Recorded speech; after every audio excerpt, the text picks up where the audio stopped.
En primer lugar, nuestro más sincero agradecimiento del Ayuntamiento de Priego de Córdoba y especialmente del Patronato Niceto Alcalá Zamora y Torres por la afluencia, en este caso, a una actividad, un acto que para nosotros tenía, pues la verdad es que un significado especial, sobre todo por el planteamiento general que se había hecho dentro del patronato de realizar una actividad diferente y en este caso con el asesoramiento especialmente importante tanto de los vocales asesores como parte de don José Luis Casa y especialmente de nuestro vocal don Francisco de Oro. En esta nueva perspectiva que se planteó teníamos un principio fundamental que era continuar en la misma línea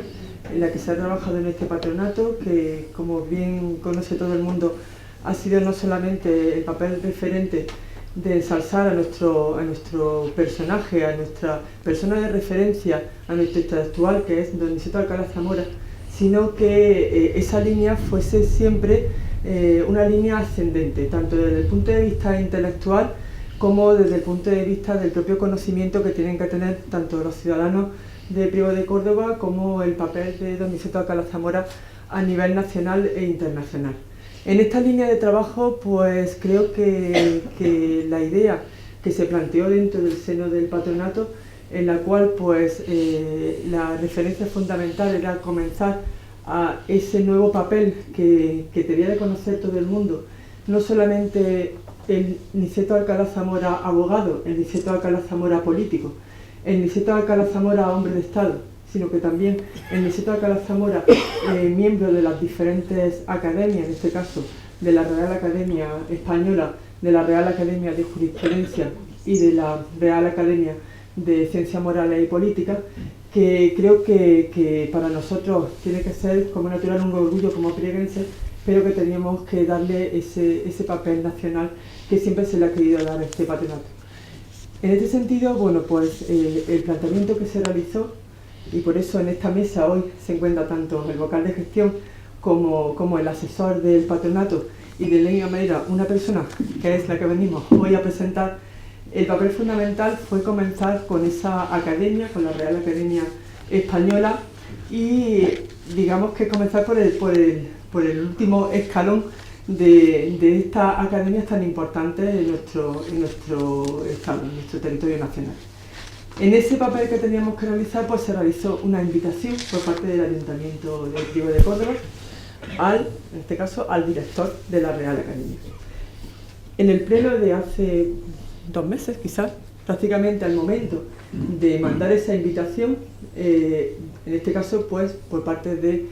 don Darío, en este caso por parte del director, por parte de don Darío Villanueva, pues se nos mandó una carta de contestación que creo además que nada más que leerla en el pleno, y están aquí representando a los diferentes grupos políticos de la corporación municipal, pues creo que nos trasladó a todos no solamente su agradecimiento por la invitación, sino especialmente la sensibilidad a la hora de realizar esta invitación por parte del patronato. Por eso hoy se encuentra con nosotros, en este caso, pues el director de la Real Academia de la Lengua, y especialmente, como es natural, el agradecimiento por parte del Ayuntamiento de Priego de Córdoba de que se encuentre con nosotros. Es un auténtico orgullo, y especialmente como él ha firmado hoy, tanto en el libro de honor, aquí en esta casa, como en el libro de honor del Ayuntamiento de Priego, diciendo especialmente la referencia a que él se sentó en el sillón de la letra D, que también nuestro ilustre paisano, don Niceto Alcalá Zamora, pues fue el sillón en el momento en que él ocupó ese lugar en la Real Academia. Sillón además que también ocupó don Emilio Castelar y personas ilustres, de los cuales pues estoy segura que en este caso pues don Darío Villanueva pues ocupa con el mismo nivel de excelencia que sus anteriores personajes o personas que correspondieron en ese papel. Por lo tanto, nuestro más sincero agradecimiento a todos, porque para nosotros era muy importante que hubiese una respuesta, en este caso social, en esta iniciativa que tomaba en este caso el patronato. Y le voy a dar la palabra en primer lugar a nuestro vocal de gestión, a Francisco Durán, como he dicho anteriormente, trasladándole el agradecimiento de la Corporación Municipal y de Pueblo de Priego por el trabajo tan excelente que se está realizando dentro de la casa natal de donde se toca la zamoreta. Muchas gracias, señora alcaldesa, señor director de la Real Academia, señor asesor del patronato, autoridades, señoras, señores. Sean mis primeras palabras de agradecimiento a don Darío Villanueva por la aceptación de ser quien inaugure este ciclo de conferencias de homenaje a la figura de don Isidro Alcalá Zamora y Torres. Ya me lo he dicho, como ustedes conocen, Alcalá Zamora es de sobra conocido por todos, por su faceta política, puesto que llegó a las más altas cotas, la jefatura del Estado. Pero que lo conocemos más de cerca, sabemos que también hay una faceta intelectual muy importante y una de las actividades prioritarias fundamentales del patronato fue, desde un primer momento, editar la obra completa de Alcalá Zamora. Obra completa que, como saben, es muy diversa y que ocupa muchos campos. Obra que ha sido patrocinada por el Ayuntamiento y por la Diputación Provincial, a la que, aprovechando la presencia de Marisa Ruz, la diputada de Cultura, pues yo rogaría que siguiera apoyando esta iniciativa, porque desde luego Alcalá Zamora, cuando toda esa obra esté editada, el valor humano, el valor intelectual será verdaderamente tan reconocido como el valor político. Solamente voy a nombrar la obra literaria, la obra que forma parte, ¿no?, con más relación a esta conferencia, que es precisamente el capítulo que hemos acabado. Horas de tregua, editado en el año 2006, el único libro de poesía de Alcalá Zamora. Dudas y temas gramaticales, en el año 2001. El pensamiento del Quijote, visto por un abogado, 2001. El derecho y sus colindancias en el Teatro de Don Juan Ruiz de Alarcón, 2012. Observación de la gramática de la lengua castellana de Andrés Bello, 2006. Pensamiento y reflexiones, 2001. Adición al diccionario de galicismo de Rafael María Baral, 2011. Y los problemas del derecho como materia teatral. Precisamente este fue el discurso que dio para introducirse en la Real Academia de la Lengua, tras salvar muchas vicisitudes y, en otras cuestiones, la oposición, el veto de la dictadura de Primo de Rivera. Pero creo que hoy también tengo que citar otro libro, no editado por el patronato, pero de gran importancia para el tema que nos ocupa, y es de Félix Córdoba, su tesis doctoral, publicada por la Universidad de La Coruña, y que se llama Isidro Alcalá Zamora y el diccionario de la Academia.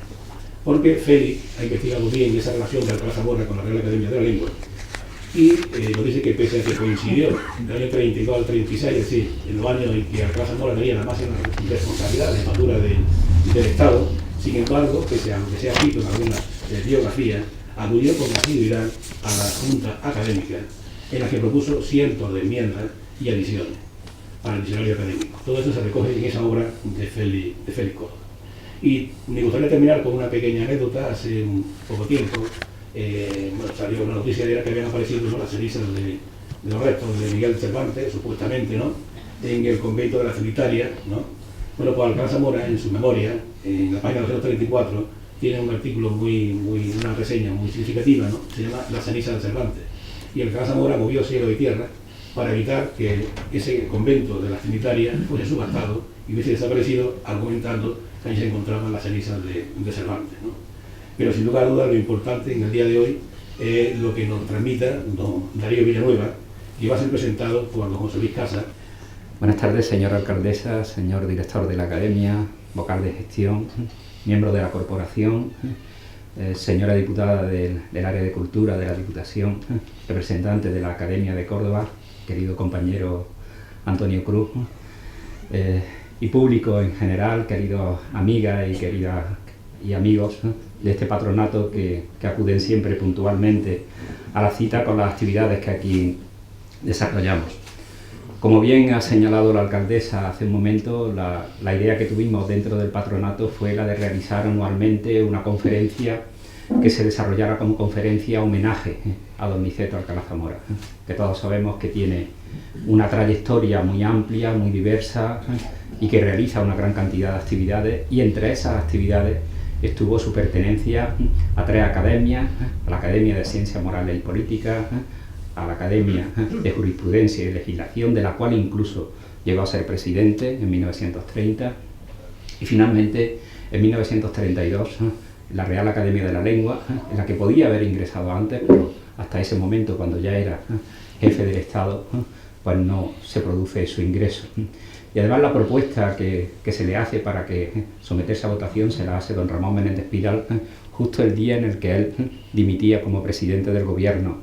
de la República en octubre de 1931, y ya definitivamente pues realiza su discurso de ingreso en 1932, con ese título que ha reseñado antes Paco, Los problemas del derecho como materia teatral, y un discurso de contestación que realiza don Ramón Menéndez Pidal, un discurso en el cual además hace una referencia que luego ha sido muy citada, que es aquella en la cual lo califica como tránsfuga de la ciencia a la política. Y además dice, don Rafael Ureña ya lo había señalado, porque efectivamente cuando don Niceto ingresa en la Academia de Ciencias Morales y Políticas, la contestación es de don Rafael Ureña, y Rafael Ureña es quien lo califica y quien lo llama tránsfuga de la ciencia a la política. Sin embargo, Menéndez Pidal dice que eso es relativamente cierto en su discurso. Dice, bueno, pero don Niceto siempre ha manejado la actividad intelectual, siempre la ha realizado. Y efectivamente, don Niceto mantuvo esa actividad, mantuvo su relación con la lengua. En su actividad en el exilio pues están esas obras que Paco ha reseñado con anterioridad. La publicación del Pensamiento del Quijote, visto por un abogado, que realiza en 1947. Su relación, por lo tanto, con el mundo de la lengua, con el mundo de la gramática, fue una relación constante y fue una preocupación que siempre estuvo presente dentro de su quehacer, dentro de las conferencias que pronunció en el exilio. Hay una última conexión entre don Niceto y la Real Academia, que fue cuando en el año 2001 se estableció un premio para una biografía sobre don Niceto Alcalá Zamora. En ese jurado estuvieron presentes representantes de las distintas academias, y la reunión del jurado donde se realizó el fallo del premio tuvo lugar en una sala de la Real Academia de la Lengua, que me parece que es necesario reseñar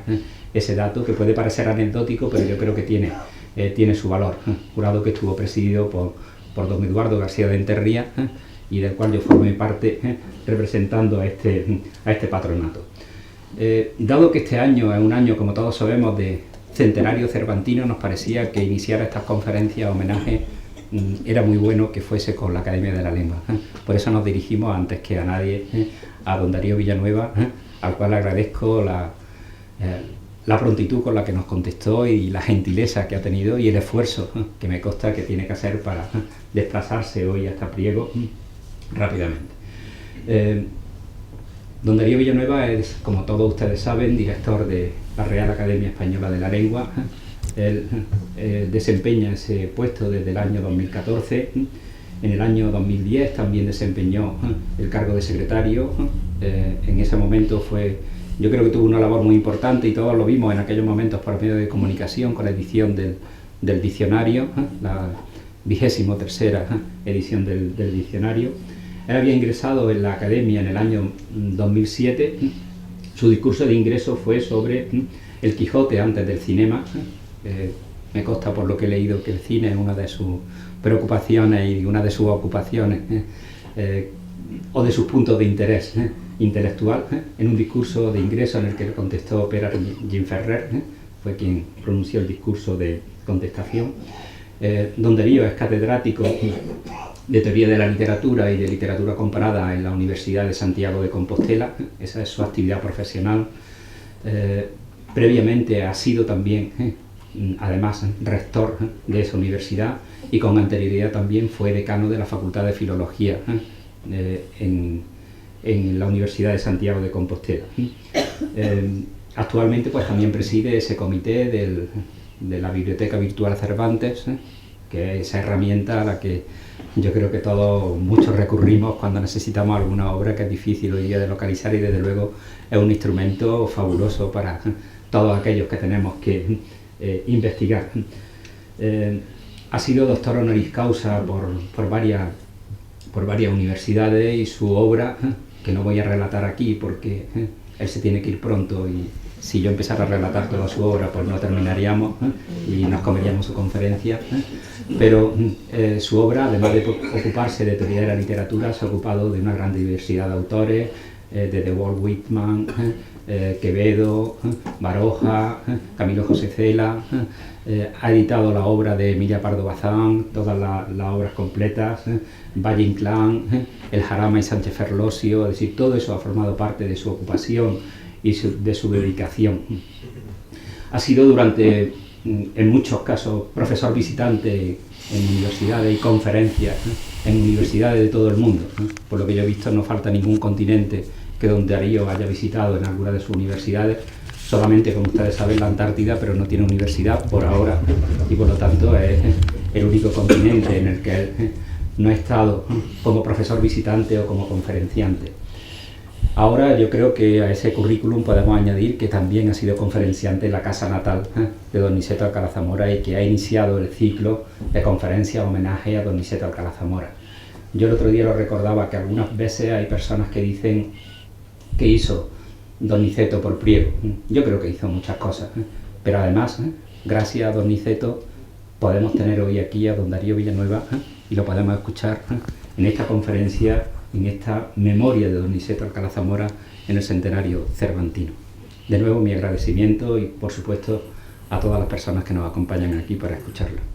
Decía que, señora alcaldesa y presidenta de la excelentísima Corporación Municipal de Priego de Córdoba, miembros de la corporación, miembros del patronato de la... no es fundación, miembros del patronato de don Niceto Alcalá Zamora, autoridades, señoras y señores. Yo ya estoy en la edad en la que se empieza a hacer caso de los consejos de los padres, y en consecuencia voy a aplicar un consejo que mi padre me dio hace ya unos cuantos años. Un día me dijo: Darío, tú nunca desmientas un elogio. Aplicando el consejo paterno, no voy a desmentir nada de lo que acabo de oír, a pesar de que es bastante más exagerado de lo que la prudencia aconsejaría. Muchas gracias, señora alcaldesa, muchas gracias a mis compañeros de mesa y muchas gracias a todos ustedes, a los que espero no aburrir en una intervención que va a terminar sin lo que yo desearía, que sería un coloquio abierto con todo el auditorio, pero es que tengo que regresar a Madrid porque mañana me marcho en viaje como presidente de la Asociación de Academias de la Lengua Española al Ecuador y al Perú, y es un compromiso que no quiero interrumpir por ninguna contingencia de última hora. Aplaudo decididamente la decisión que ha tomado el Ayuntamiento y el Patronato de don Niceto Alcalá Zamora para conmemorar año a año, al menos con una conferencia. Ya sé que está haciendo muchas cosas el Patronato y el Ayuntamiento, pero esa conmemoración anual en torno a la fecha del nacimiento de don Niceto me parece extraordinariamente oportuna, y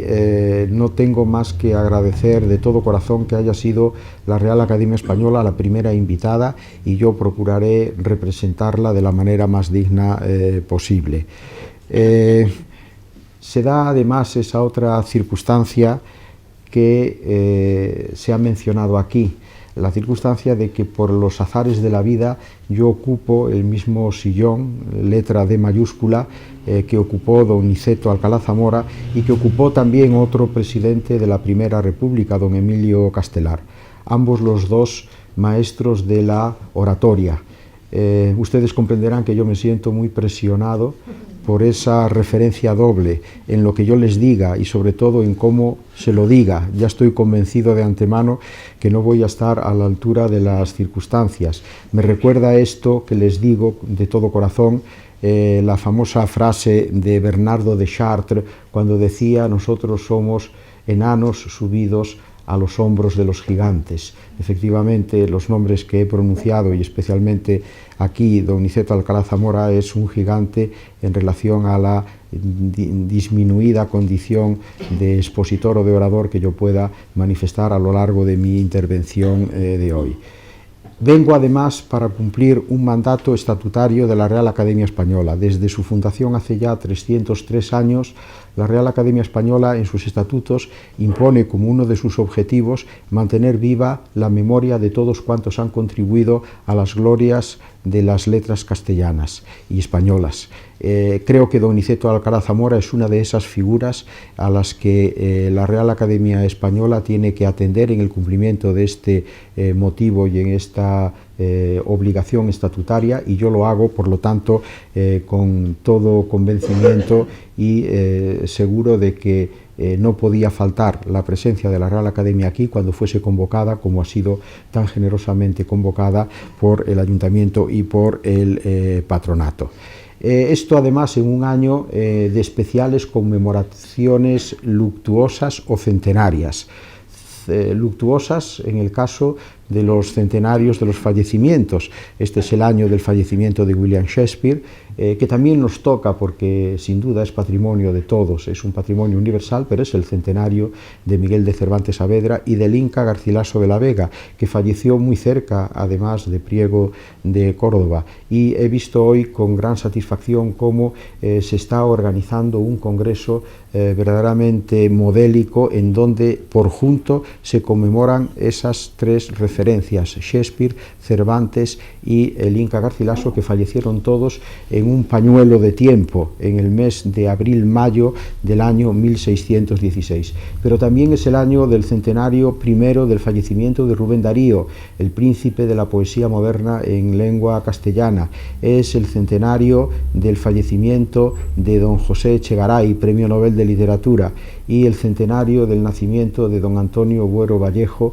y de don Camilo José Cela, además de mi predecesor en el sillón de la letra D mayúscula y por lo tanto sucesor de don Niceto Alcalá Zamora, don Alonso Zamora Vicente. Alonso Zamora Vicente, un extraordinario filólogo que también nació en el año 1616. Efectivamente, este año no conmemoramos ningún centenario, ni ninguna efeméride redonda, ni del nacimiento ni de la muerte de don Niceto, pero sí creo que estamos siempre a tiempo de conmemorar lo que él representó como una figura verdaderamente extraordinaria de jurista, de político, de orador, de humanista, de científico de la lengua y de la literatura y también, como no, académico de tres academias, entre ellas la Academia Española a la que yo hoy represento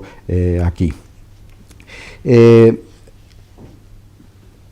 También me siento especialmente conmovido porque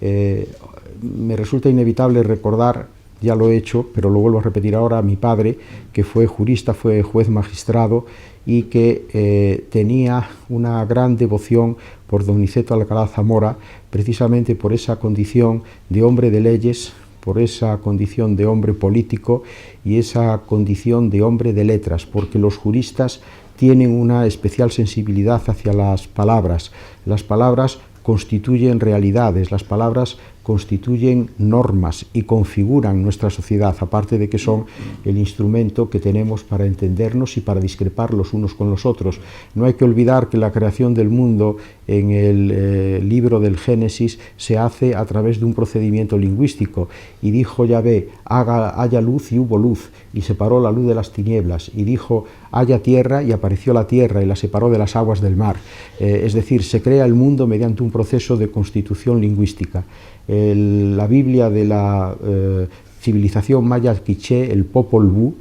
presenta la creación del mundo, en ese caso no por un dios, sino por varios, de la misma manera. Los dioses recrean el mundo, mejor dicho, crean el mundo, no lo recrean, lo crean mediante la nominación de las cosas que van a constituir el mundo. Pues bien, la manifestación más directa de ese poder taumatúrgico de crear a través de la palabra está precisamente en las leyes. Y un político no solo es un ejecutivo, un político es también un legislador. El político es el que con su voto en los parlamentos, en los senados y en las cámaras bajas construye las leyes que luego el poder judicial aplicará y el poder ejecutivo también realizará. Por lo tanto, la carrera conjunta de una personalidad extraordinaria e irrepetible como la de Niceto Alcalá Zamora es totalmente coherente, es perfectamente ensamblable la condición de orador con la condición de político, pero también la condición de político con la condición de jurista, pero también la condición de jurista con la condición de humanista, y evidentemente estamos hablando de una personalidad absolutamente completa, algo que constituye un desideratum al que tendríamos todos que mirar como un objetivo que alcanzar para la mejora de nuestras propias instituciones y de nuestra propia vida social. Evidentemente, la faceta política de don Niceto Alcalá Zamora interfiere a veces, no de manera positiva, en las otras facetas. Y por ello, en un país civilizado, en un gran país como creo que es España,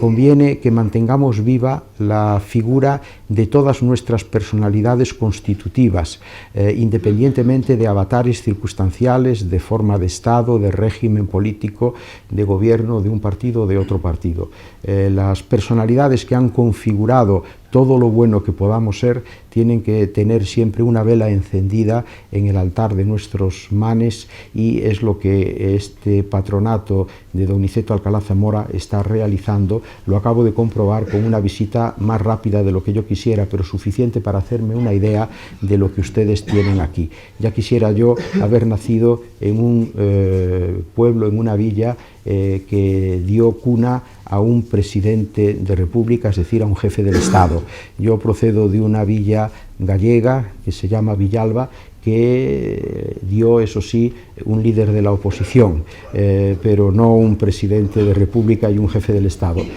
Siento una sana envidia hacia todos ustedes y espero que no me tomen a mal esta declaración que hago al comienzo de mi conferencia. También me vincula al recuerdo de don Niceto Alcalá Zamora mi condición de miembro del Consejo de Estado. En los pasillos del Consejo de Estado me cruzo con su retrato, todas las reuniones que tenemos periódicamente. Este organismo tiene dos elementos humanos que lo componen. Por una parte estamos los consejeros, que somos traslaticios y en fin, eventuales, y luego están los letrados del Consejo de Estado, que son considerados la élite de la carrera de Derecho en España. Y don Niceto Alcalá Zamora fue letrado del Consejo de Estado con toda la precocidad que lo caracteriza. Es muy difícil encontrar a alguien que sí, digo que es muy difícil encontrar a alguien que tan temprano terminara sus estudios de bachillerato, terminara sus estudios de Derecho, consiguiese su doctorado en la universidad y que luego alcanzara esta corona de la posición como letrado del Consejo de Estado. A partir de ahí, su carrera fue increscendo en los términos políticos, pero también en los términos profesionales. Pero lo que me interesa destacar aquí es que siempre el instrumento con el que don Niceto contó fundamentalmente fue la palabra. Don Niceto era hombre de palabra escrita, y ahí están sus obras que se están editando completas por el patronato, pero también era un hombre de la palabra oral, la palabra dicha. En cierto modo se trata de dos idiomas casi diríamos que distintos. La prueba es que todos nacemos con la capacidad de hablar, de manifestarnos a través del lenguaje oral, y sin embargo la capacidad de escribir la tenemos que adquirir mediante la educación y mediante la formación. Pero a veces se prima esta segunda dimensión sobre la primera. Concretamente el humanista canadiense Marshall McLuhan, en su libro sobre la galaxia Gutenberg, establece precisamente una frontera en el siglo XV, cuando a través de la creación y la invención de la imprenta termina la etapa de la transmisión fundamentalmente oral o manuscrita de los contenidos, y comienza la etapa de la difusión a través de los textos impresos de la sabiduría y de la ciencia en general. Y sin embargo él comenta que con lo que él denominaba los medios de comunicación eléctricos, es decir, la radio, la televisión, pero también el teléfono, el telégrafo, etc., se vuelve a recuperar en cierto modo la oralidad, que era lo característico de las civilizaciones primitivas, de las organizaciones tribales. Pero esta dicotomía entre lo oral y lo escrito no debe de ser llevada hasta sus últimas consecuencias, porque fíjense ustedes, yo hace unos años publiqué un artículo demostrando cómo en la campaña electoral del presidente Obama para ganar la nominación como candidato demócrata a las elecciones presidenciales primeras que ganó, fueron fundamentales sus discursos, que todos ellos estaban articulados conforme a las reglas de la retórica clásica, de la retórica griega. En el país más tecnificado del mundo, sin embargo, un candidato consiguió movilizar a millones y millones de personas gracias precisamente al ejercicio de esos recursos retóricos de la palabra dicha, que es insustituible por la palabra escrita. La palabra dicha, cuando se dice ante un auditorio que se tiene presente, significa una comunicación mucho más directa, mucho más personalizada, mucho más ajustada a esa especie de comercio que se establece entre el que habla y entre el que escucha, en donde el que habla puede ver a través de los rostros de los que le están escuchando qué es lo que gusta de lo que diga y qué es aquello que disgusta, o por dónde debe de ir la continuidad de su argumentación. En esto, don Niceto Alcalá Zamora fue un auténtico maestro de la oratoria. Su carrera política, su carrera forense, su carrera también intelectual y académica se basó sobre un extraordinario dominio de la capacidad de expresión oral, de la capacidad de expresión verbal. Fue ya el primer aldabonazo el que dio con su famoso discurso de las mancomunidades en las Cortes de la Restauración monárquica, y luego está, por supuesto, su famoso discurso de Valencia sobre la proclamación de la República, en donde él se declara partidario de la República. Precisamente cuando don Niceto Alcalá Zamora ingresó en la Real Academia Española, le contestó nada más y nada menos que don Ramón Menéndez Pidal, que por cierto es otro de los académicos gallegos que la Academia ha tenido y también director de la Real Academia Española. Y don Ramón Menéndez Pidal insiste sobre todo en la dimensión de la oratoria de don Niceto, la compara también con la de Castelar. Había diferencia de generación entre uno y otro, había una evolución hacia adelante en una retórica que de todos modos era extraordinariamente barroca, extraordinariamente suntuosa, rodeada de muchos artificios que no ocultaban nunca la profundidad de las ideas, sino que seducían extraordinariamente a los oyentes y provocaban un efecto de mayor eficacia todavía en los argumentos que se manejaban desde la tribuna en donde don Niceto Alcalá Zamora se dirigía a las muchedumbres de la República Española. De don Emilio Castelar se recuerda el famoso discurso sobre la libertad de conciencia, y de don Niceto Alcalá Zamora en plena juventud se recuerda el famoso discurso de las mancomunidades, pero a partir de ahí su trayectoria estuvo jalonada por sucesivos discursos memorables que han hecho de él una figura extraordinaria en el arte de la oratoria. Él mismo escribió sobre el arte de la oratoria, es decir, que plasmó sus reflexiones teóricas sobre un ejercicio práctico que él dominaba extraordinariamente. Me refería yo hace un momento a las interferencias de lo político sobre lo académico y sobre lo intelectual. Y estas interferencias se dieron especialmente en la relación de don Niceto Alcalá Zamora con la Real Academia Española. En el año 1926 quedó vacante un sillón, nada más y nada menos que el sillón de don Antonio Maura, y don Niceto Alcalá Zamora era el candidato prácticamente aplaudido de forma unánime para ser el sustituto de este otro gran político y orador, como fue en este caso conservador Antonio Maura. Pero interfirió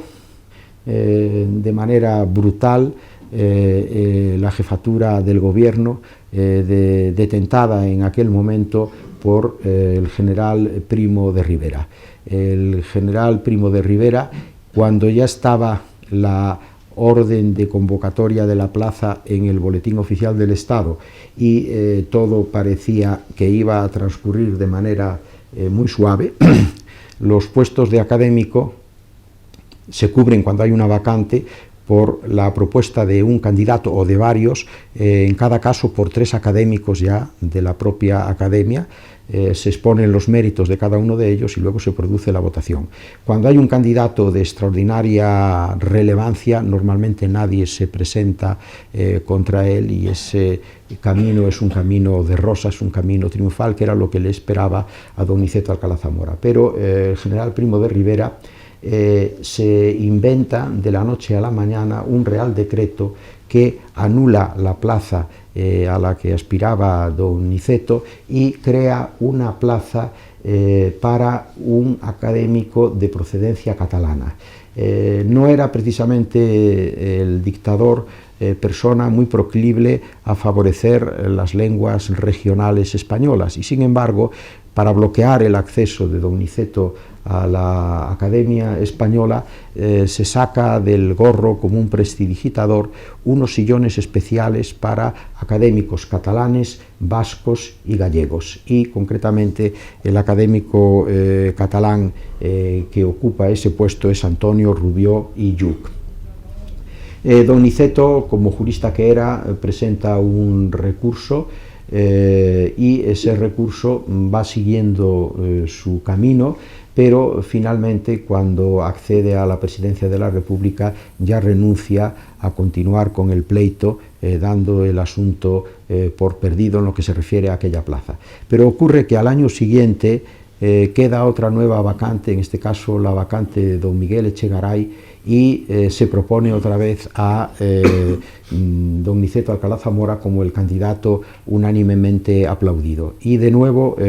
Primo de Rivera interviene, esta vez de una manera todavía mucho más burda, e incluso manifestando una considerable ignorancia de cómo eran las cosas en el mundo cultural español. En primer lugar, se dirige al presidente de la Academia, al director de la Academia, don Ramón Menéndez Pidal, combinándole a que anule la convocatoria de la plaza por ser una plaza que se contaminaría de política por la entrada de don Niceto Alcalá Zamora.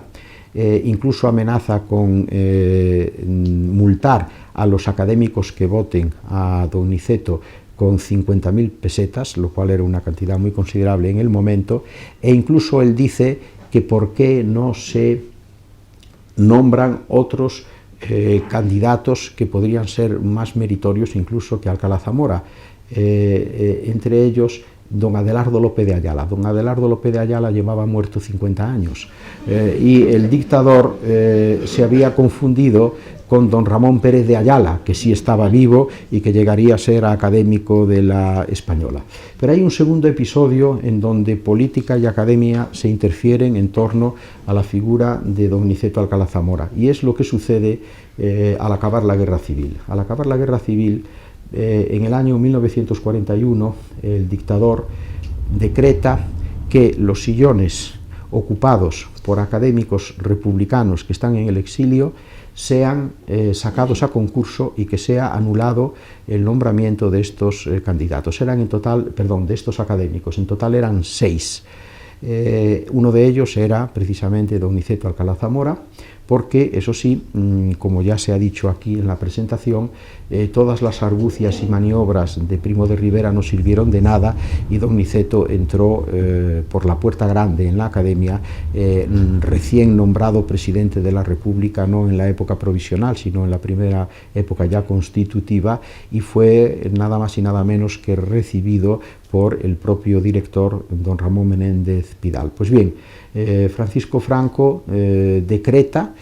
es un decreto, que los 6 sillones de republicanos que están en el exilio sean sacados a convocatoria y que sean, por lo tanto, desprovistos de ellos. Era el caso, por ejemplo, de Tomás Navarro Tomás, era el caso del científico Blas Cabrera, era el caso de Enrique Díez Canedo, el de Niceto Alcalá Zamora y el de Salvador de Madariaga. Pues bien, la Real Academia Española, en un gesto del que yo, como miembro de ella, me siento muy orgulloso, ignoró totalmente ese decreto de Franco hasta el extremo de que mantuvo a cada uno de los académicos en el exilio su sillón sin convocarlo nunca. Solo después de su muerte, como es preceptivo, sí que la silla se sacó a concurso, y por supuesto esto dio lugar a que, por ejemplo, después de la muerte de Niceto Alcalá Zamora, en el año 1952, en el ingreso de su sucesor, el señor Fernández Almagro, haga el elogio de don Niceto, que es lo preceptivo cuando se ingresa en la Academia, elogiar al que te ha precedido antes de pronunciar tu propio discurso. pero quizás el caso más admirable es el caso de Salvador de Madariaga. Salvador de Madariaga había sido elegido académico de la Española en el mes de mayo de 1936. Por supuesto, no le dio tiempo a ingresar en la academia por razón de la guerra civil, y la academia guardó su sillón hasta el mes de mayo del año 1976, es decir, le guardó el sillón 40 años, Salvador de Madariaga en el exilio, y después de la muerte de Franco, cuando Salvador de Madariaga regresó a España, hizo su ingreso en la academia con un discurso que comenzó, como no, con aquella frase, decíamos ayer, aquella famosa frase de Fray Luis cuando volvió a la Universidad de Salamanca. Don Niceto, por lo tanto, estaba presente en la mente de los académicos antes, durante y después de la Guerra Civil, y su aportación al mundo de la literatura y al mundo de la academia fue extraordinariamente significativa. Efectivamente, él fue un académico muy activo, a pesar de las múltiples responsabilidades. Hay que pensar lo que era compartir la condición de académico con la de presidente de la República, y él, sin embargo, participó en la elaboración del diccionario, tarea que ha sido perfectamente recogida y estudiada, como también se mencionó aquí, y luego él mantuvo a lo largo de toda su vida una interesantísima dedicación hacia los temas literarios. La primera aportación muy significativa fue la que él hizo a el estudio de los temas sociales y jurídicos en la novela I Promessi Sposi de Alessandro Manzoni, Los novios de Alessandro Manzoni. Él estudia los temas de derecho público y de derecho privado tal y como se reflejan en esta novela tan significativa de la literatura italiana. Pero quizás donde más destacó, aparte del caso del Quijote, al que me voy a referir enseguida, fue en los estudios que tienen que ver con el teatro. Efectivamente, él estudió en el discurso de ingreso la problemática jurídica en los textos teatrales, pero tiene otros múltiples trabajos. Yo recuerdo así a bote pronto, por ejemplo, uno muy interesante sobre la plasmación teatral de la psicología femenina, porque don Niceto Alcalá Zamora fue un precursor en la preocupación por el papel de la mujer y la visualización de la mujer en la literatura de todas las épocas. También le interesó este tema en el caso del Quijote. Concretamente dedica en el libro del Quijote, que les comentaré dentro de un momento, dedica todo un capítulo a lo que él llama las mujeres invisibles, que son, por un lado, Aldonza Lorenzo, es decir, Dulcinea del Toboso, y por otro lado, doña Catalina de Salazar, la esposa de Miguel de Cervantes Saavedra, la mujer de un genio que, sin embargo, pasó por la vida con una huella prácticamente imperceptible. Y también es muy interesante un estudio que él realiza sobre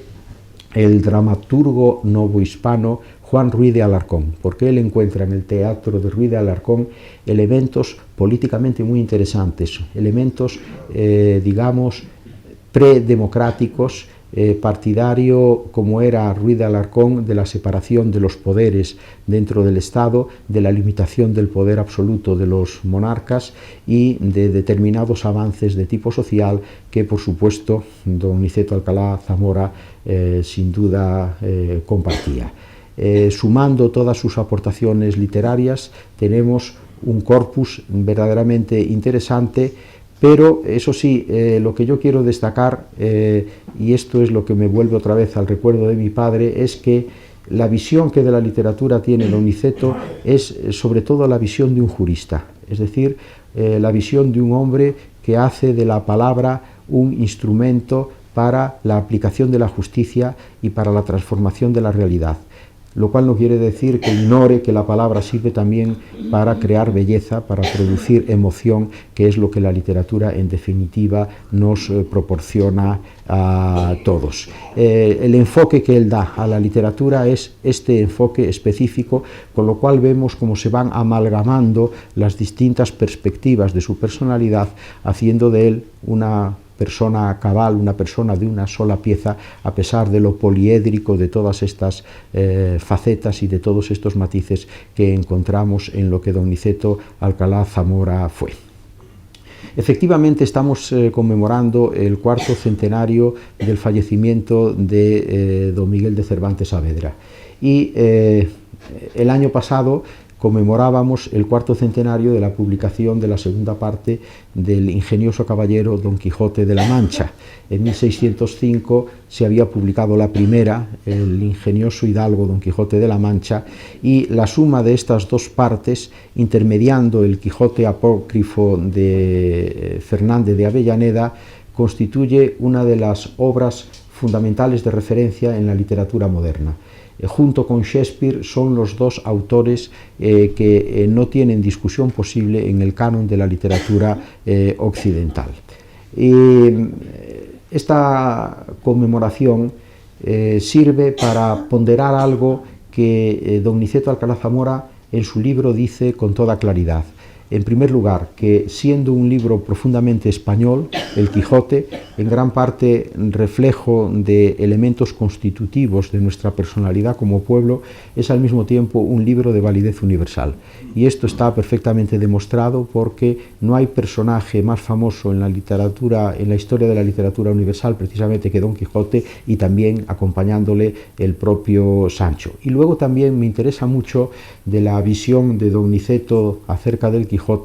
la importancia que él le da al carácter sapiencial del libro. Es decir, el libro del Quijote es un libro de burlas, es una parodia de los libros de caballerías, es un libro de risa, es un libro de gozo amargo, porque los protagonistas no reciben más que golpes y menosprecios por su condición unas veces ridícula y otras veces totalmente extemporánea. Y sin embargo, la sabiduría popular y la sabiduría culta que el Quijote atesora es verdaderamente extraordinaria. Yo sé que aquí mismo en Priego se está desarrollando una iniciativa muy interesante que es un Quijote a píldoras. Yo creo que no hay libro que pueda ser consumido mejor en píldoras que el Quijote, porque en el Quijote se pueden encontrar auténticas perlas de sabiduría, extrayendo una frase, extrayendo un pequeño capítulo, un pequeño episodio, y que solo en él, en las pocas líneas que pueda tener ese fragmento,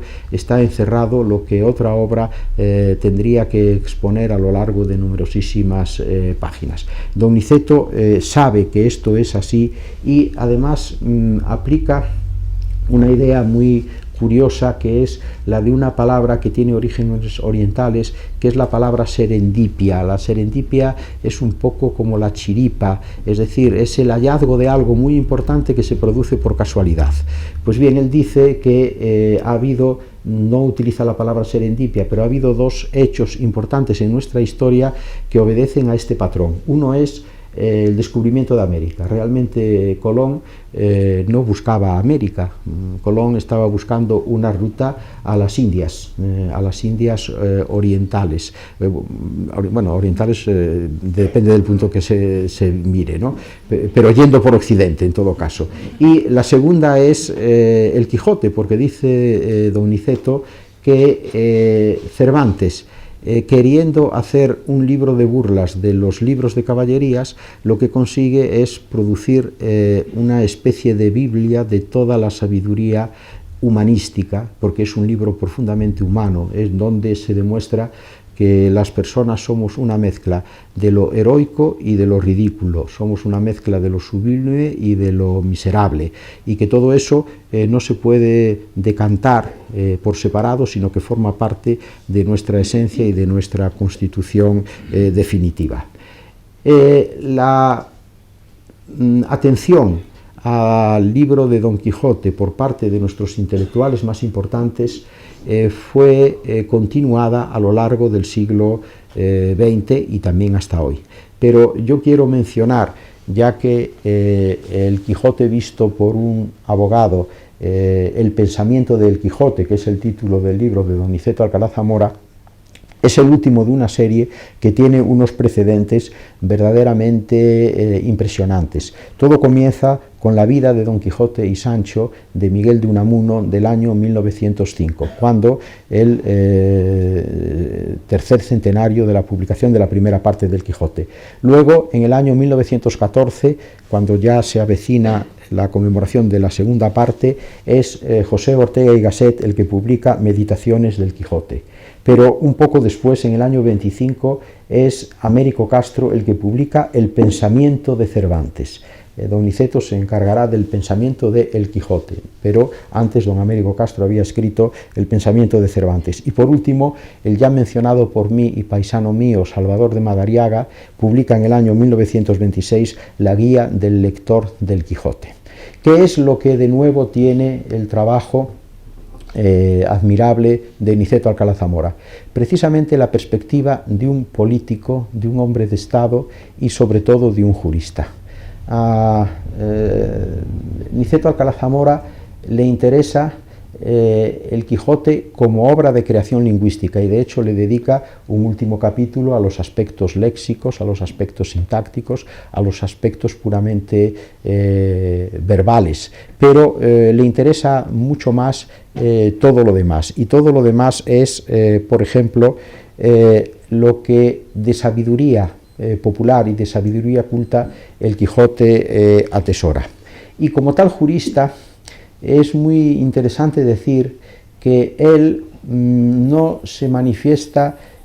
como un fervoroso quijotesco, es decir, él no aplaude todas las conductas y los comportamientos del protagonista cervantino, sino que le pone peros a algunas de sus actuaciones. Concretamente, al enfocar desde el punto de vista jurídico el comportamiento de Don Quijote, él encuentra una continua perturbación de la justicia por parte del protagonista. Por supuesto, por muy buena causa, pero con una causa que no consigue realizar en buen sentido, precisamente por la pérdida de los valores característicos de la juridicidad. Concretamente a Don Niceto le preocupa las continuas intrusiones de Don Quijote sobre las jurisdicciones legales, también el apasionado atropello de los trámites, hacer justicia por voluntad propia, sin atenerse a las normas y a las leyes, y también lo que él llama la coacción ilusoria. Como buen jurista sabe que la aplicación de las leyes necesita luego un brazo ejecutor que obligue a su cumplimiento, y eso es lo que Don Quijote ignora por completo. Ocurre así, por ejemplo, en el caso del episodio del muchacho Andrés, que al principio del Quijote está siendo apaleado por su amo. Es un pastorcillo, es un, en fin, aparcero de un labrador rico que lo está golpeando cuando llega Don Quijote, y Don Quijote interviene para defender al sometido y lo deja en libertad, pero resulta que después se marcha como si hubiese terminado ahí toda la historia, y lo que sucede es que el pobre muchacho es otra vez apaleado por su amo, es despedido, y pasados bastantes capítulos, en la segunda parte reaparece y se encuentra con Don Quijote y no conserva ningún buen recuerdo de aquella intervención primera del caballero de la triste figura. Aplica aquí todo el rigor de un jurista. Él dice, Don Niceto Alcalá Zamora, que la ley es como la aplicación de un silogismo. Hay una lógica jurídica según la cual la premisa mayor es la ley, la premisa menor es los hechos y la conclusión es el fallo, es decir, el juez dictamina si los hechos se ajustan o no a lo previsto en la ley como un comportamiento delictivo. Y según Niceto Alcalá Zamora, a Don Quijote le falla precisamente la fase segunda, la fase de la interpretación de los hechos. La interpretación que él hace de los hechos es siempre una interpretación desenfocada, porque el problema de Don Quijote es que él ve una realidad que el resto de las personas no veían. Él vive en un mundo distinto al mundo de los otros, y en consecuencia se produce una distorsión, un disociamiento que jurídicamente tiene unos efectos realmente muy precarios. Don Niceto Alcalá Zamora a este libro suyo sobre Don Quijote le llama sorprendente ocurrencia de vejez, pero es un libro admirable por lo que tiene de valentía, por una parte, en reconocer la cima de nuestra literatura que el Quijote representa, pero al mismo tiempo puntualizar determinados aspectos de la obra de ficción que no son tan plausibles como en general el comportamiento generoso e idealista del protagonista. Ahí están también aspectos de tipo social, y en esto lo que Don Niceto Alcalá Zamora subraya con razón es que El Quijote es un libro en donde por todas partes se rezuma un ansia de libertad y un democratismo no formalizado en términos posteriores a la Revolución Francesa, pero totalmente claro y transparente. El episodio de los duques en la segunda parte muestra la frivolidad, la superficialidad, la banalidad y la arbitrariedad de los poderosos, y al contrario, lo que el Quijote proclama es aquello que en esa frase que tantas veces citamos viene a decirse como que no es un hombre más que otro, sino hace más que otro. No es un hombre más que otro, sino hace más que otro. Es decir, la clasificación en rango de una persona depende de sus actos, depende de sus obras, de sus hechos, y no de su cuna o de cualquier otra condición externa. Y luego también está el canto a la libertad. Don Luis Rosales, un importante académico y poeta español, escribió un libro titulado El Quijote y la libertad, precisamente para destacar el valor que Don Quijote le concede a ello, a la libertad, por la que dice se debe incluso perder la vida. La libertad y la honra son los dos valores máximos por los que uno tiene que darlo absolutamente todo. Precisamente esa búsqueda de la libertad es lo que lleva a Don Quijote, por ejemplo, a cometer flagrantes delitos antijurídicos, por ejemplo, en la liberación de los galeotes, en donde Don Quijote llega a poner en cuestión el derecho del rey a privar de libertad a aquellos condenados a navegar, a remar en las galeras de su majestad. Esta democracia que transpira el Quijote en todas sus páginas tiene una expresión lingüística extraordinaria. El Quijote es como un gran concierto, un concierto de un coro en donde hay personas de todo tipo y de todas procedencias, y todas ellas hablan con enorme decoro, otro aspecto que don Niceto Alcalá Zamora atiende de manera muy puntual. Es decir, el decoro entendido como el acomodo del modo de hablar con la condición que cada persona tiene. Cada personaje en la novela tiene que hablar conforme a lo que se espera de ella. Y así en el Quijote tenemos a duques, pero tenemos también a gallanes, tenemos a mozas de partido y tenemos a doncellas, tenemos a curas y a barberos, tenemos a administradores y gobernadores, tenemos a labradores, a cabreros, a pistoleros de los caminos, y todos ellos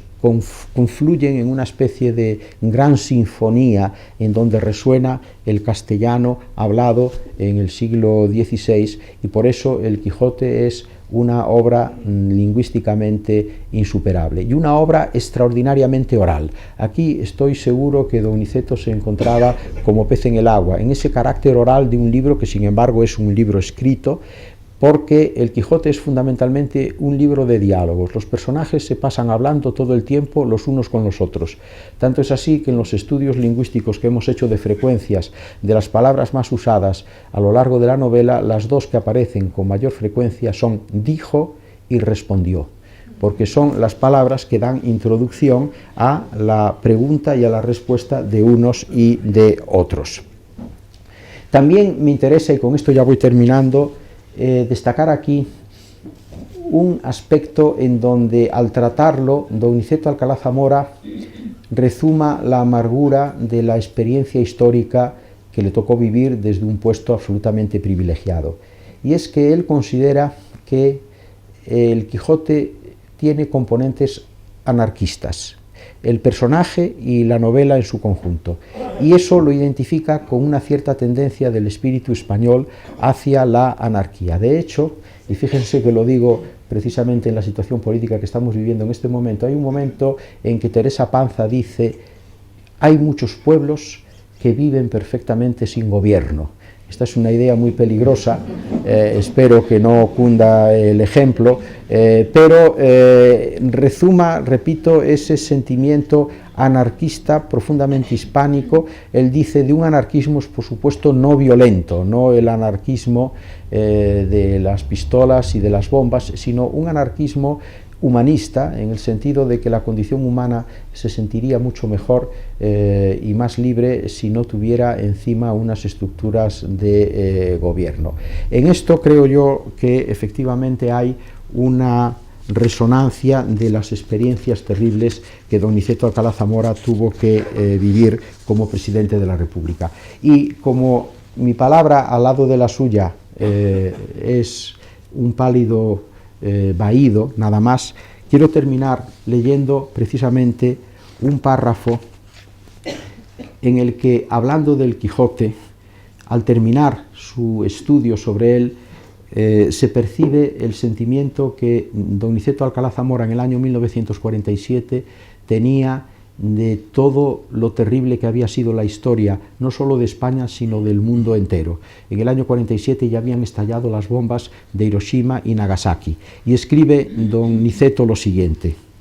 emprendida la carrera vertiginosa de los descubrimientos materiales, vendrá la superación ilimitada y suicida en el estrago y la ineficacia de los medios defensivos mucho más distanciados e impotentes. El arma defensiva frente a todos los formidables ingenios de la destrucción está solamente en la débil lanza de Don Quijote, esgrimida en defensa y propaganda del ideal. Por eso yo aconsejo a los hombres y pueblos de mi raza y de mi habla que no pierdan el tiempo como imitadores secundarios del estrago técnico y lo empleen como forjadores originales del amparo de la justicia. Establecer la solidaridad moral de todos los hombres es el complemento de la continuidad material mostrada entre las tierras y los mares del planeta. Para eso servimos más que para nada y quizá más que nadie, y eso es lo que necesita el mundo. Si eso prevalece, nos salvaremos todos, y en otro caso, quienes lo propugnen perecerán como los demás, pero dentro de la catástrofe quedarán más tranquilas sus conciencias. El espíritu de Don Quijote es el que en nuestros días puede redimir el mundo y ser bendecido por toda la descendencia de Sancho, es decir, por los pueblos que llenan la tierra. Muchas gracias.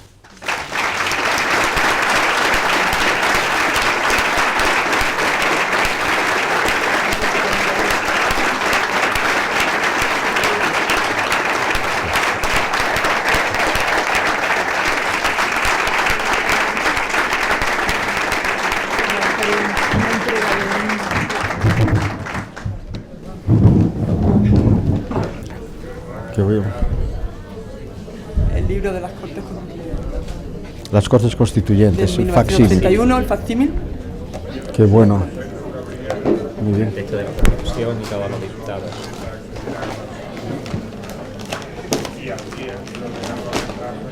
Han liado muy bien.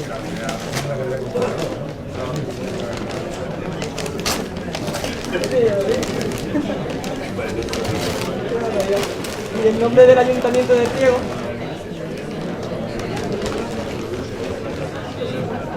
Sí, es qué uno de maravilla. los fuentes del rey que, Qué maravilla. que le ha gustado tanto antes cuando la visitaron. Se lo enviamos